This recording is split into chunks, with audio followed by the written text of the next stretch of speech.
সম্মানিত ভিউয়ার্স, আশা করছি সকলে অনেক ভালো আছেন। আজকে আপনাদেরকে দেখাবো একটি 3 ফেজ জেনারেটরের ফিল্ড কয়েল কিভাবে রিওয়াইন্ডিং করা হয়। তো আমরা এখানে একটি ফিল্ড কয়েল দেখেন খুলে নিয়েছি, 4টির মধ্যে একটি খুলে নিয়ে আমরা এই ফিল্ড কয়েলটির ববিনের সাথে আমরা পূর্বের যে কয়েল ছিল সেই কয়েলগুলো কেটে অপসারণ করে সেখানে গুনে কতগুলো প্যাচ আছে সেই অনুযায়ী সেটাকে সুন্দরভাবে সারিবদ্ধভাবে আমরা সেখানে স্থাপন করতেছি, আবার অর্থাৎ পেঁচিয়ে নিচ্ছি।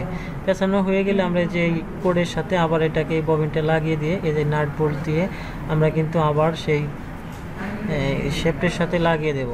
লাগিয়ে দিলেই কিন্তু সেখানে 4টি আবার ওই আগেরগুলোর সাথে কানেকশন করে দেব।